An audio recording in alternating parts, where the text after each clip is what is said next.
이선은 학문을 좋아했고 매우 총명했다. 이선을 바라보는 영조의 눈은 그냥 하트였다. 세자가 읽을 책을 직접 밤을 새우며 필사할 정도였다. 아들 바보란 딱 영조를 두고 하는 말이었다. 영조는 세자가 천재가 아닐까 생각했다. 그도 그럴 것이 태어난 지 4달 만에 스스로 기었고 2살에 천자문을 배워 글을 썼다. 5살 때는 영조가 부르자 먹던 밥을 뱉고 대답하였다. 왜 밥을 뱉느냐고 물었더니 이렇게 대답했다. 부모가 부르실 때에는 입에 있는 것을 뱉고 말하는 게 효라고 배웠사옵니다. 영조의 눈에서 꿀 떨어지는 소리가 여기까지 들리는 듯하다.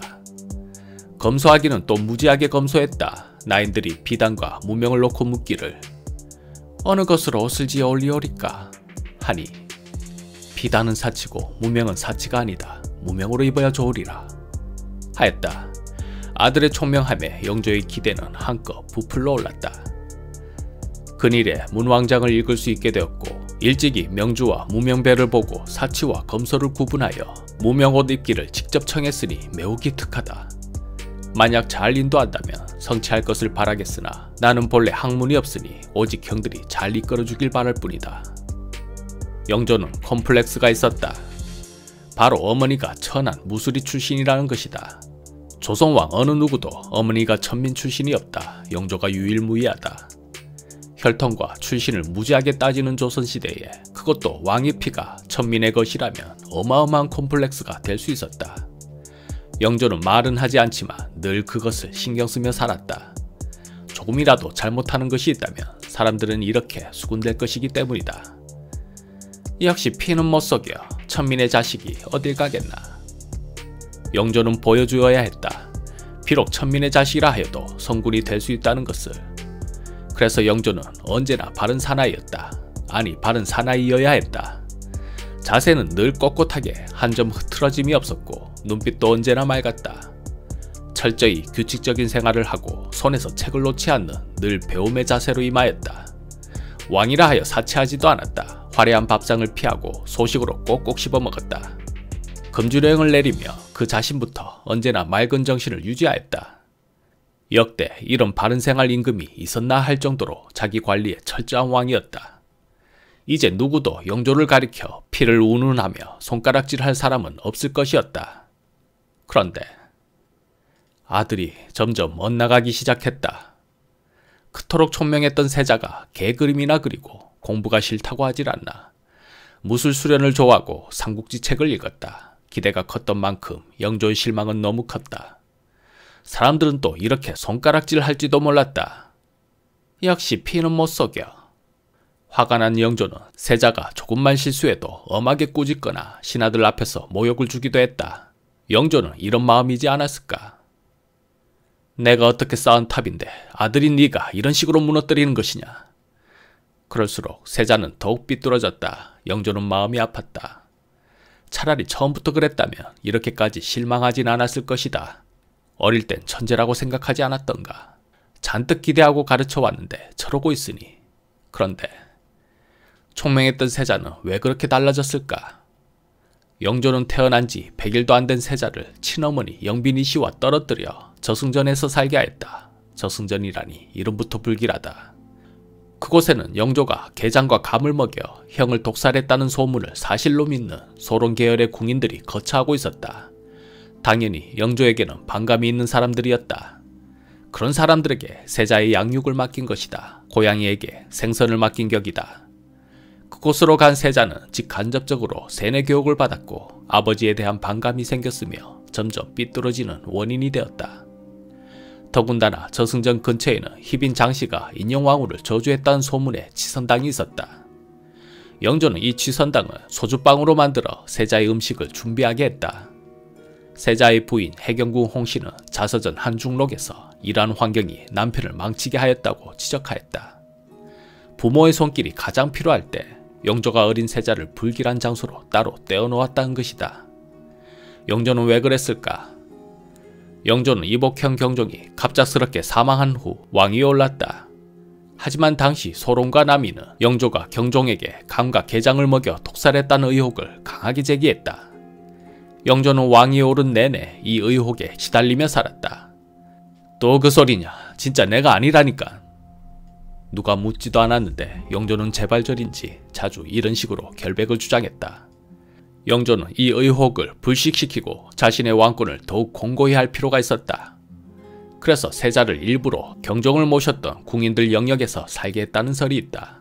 그리한다면 사람들은 영조가 독살한 것이 사실이라며 굳이 소론이 득실득실한 그곳에 세자를 맡길 리가 없다 라고 생각할 것이었다.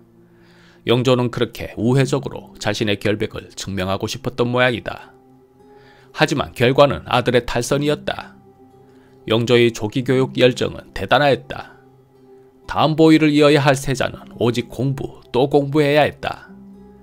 왕부터 하루 종일 책을 손에서 놓지 않을 정도로 공부하는데 그 아들은 오죽했으랴. 허긴 전국에 내노라 하는 공부벌레들만 모아놓은 조정에서 그들과 토론하고 정책을 논해야 한다면 임금도 준비를 단단히 해야 한다.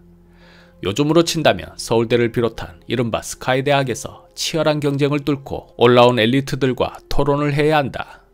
그들은 경쟁을 치러 들어온 검증된 인재이지만 세자는 그냥 임금의 아들이다. 그런데 공부가 부족하여 학식이 딸리고 말빨이 딸린다면 어찌 될 것인가? 신하들은 개무시를 할 것이다. 어쩌면 또 역시 피는 못 속여 라고 할지도 몰랐다. 영조는 조급증이 생겼다. 나이 42살에 늦게 본 아들이라 조급증은 더 컸다. 그 시대 42살이라면 손자를 볼 나이이다. 조선 왕들은 단명하는 경우가 많았고 영조 자신도 허약한 체질이었다. 언제 무슨 일이 일어난다 해도 이상하지 않은 상황. 영조는 하루빨리 세자를 왕의 제목으로 가르쳐야 했다. 그런데 세자는 공부보다는 무도에 관심을 가졌다. 글보다는 그림이 재미있었다.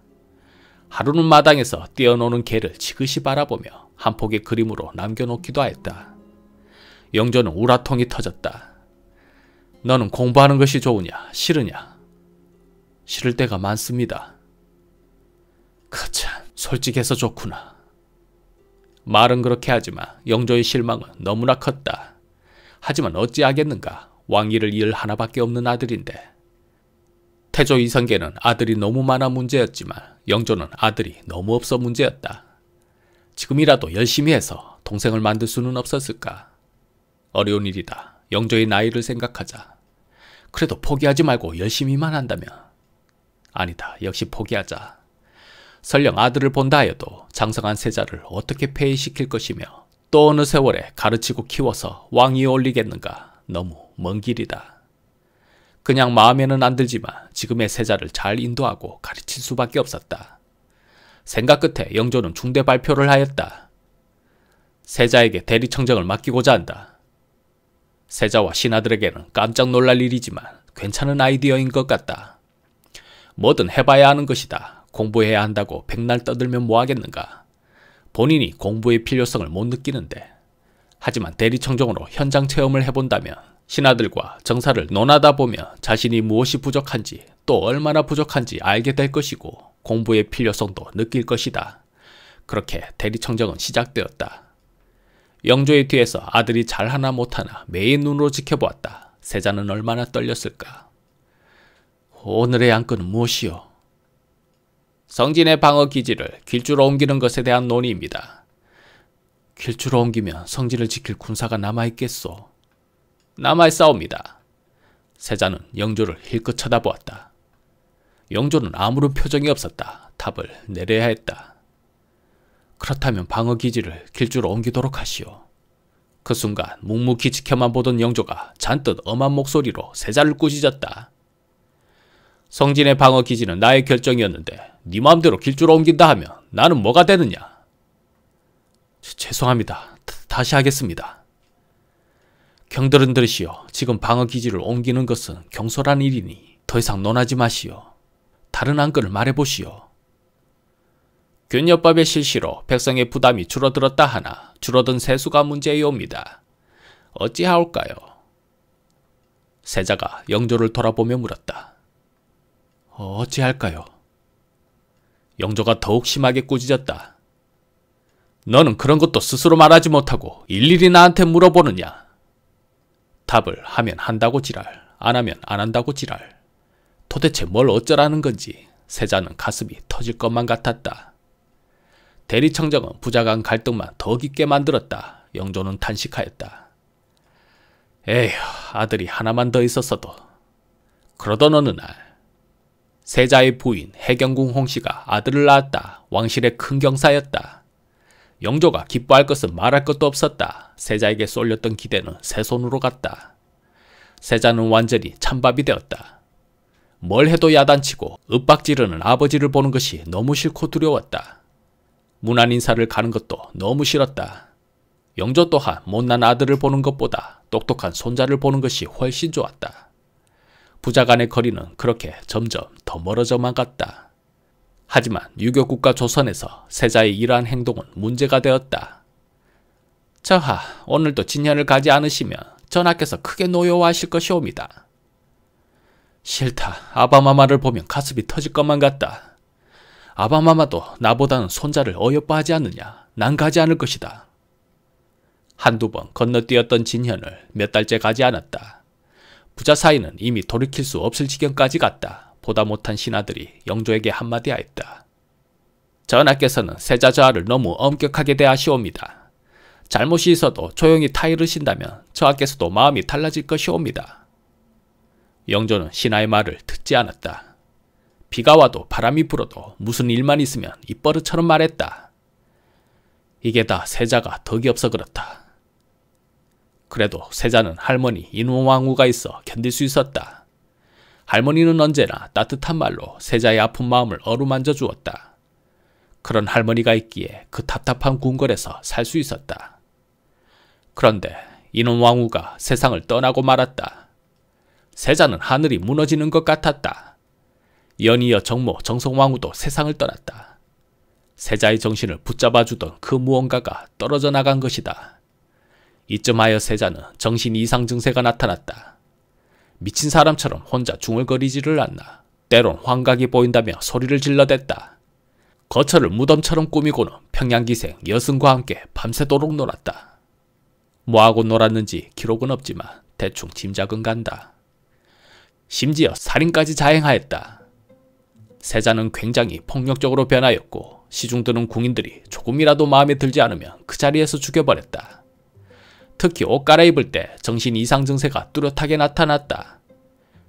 옷에 귀신이 붙었구나. 가져가 태워버려라. 자하, 모두 태워버려. 더 이상 갈아입을 옷이 없사옵니다. 이놈이 누구의 명에 토를 다는 것이냐. 결국 세자는 옷 입는 시중을 들던 내관 하나를 베어 죽여버렸다. 뿐만 아니라 그 머리를 잘라 피가 뚝뚝 떨어진 채로 궁 여기저기를 들고 다녔다. 그냥 광인 그 자체였다. 한 손으로는 칼을 들고 한 손으로는 죽은 사람의 머리를 들고 부인인 해경궁 홍씨를 위협하였다. 여동생 화학농주도 위협하였다. 내 말대로 하지 않으면 널 베어버리겠다. 해경궁 홍씨는 이렇게 말했다. 내가 그때 사람의 머리 벤 것을 처음 보았으니 그 흉하고 놀라움을 어찌 이룰 수 있으리요. 그날 이후 궁인들은 너무 무서워 세자 시중을 기피하였다. 당연한 일이다. 옷 입히던 내관이 그 꼴이 되었으니. 할 수 없이 해경궁 홍씨가 의복을 갈아입혔는데 어찌나 발광을 하는지 부인인 그녀도 세자가 던진 바둑판을 맞고 눈이 심하게 부었다. 안 되겠다 싶어 세자가 가장 좋아하는 후궁 빙의에게 옷 시중을 들게 했는데 치워라. 입지 않을 것이다. 저하 입으셔야 하옵니다. 뭐냐 그 입꼬리는. 너 방금 나를 비웃었지.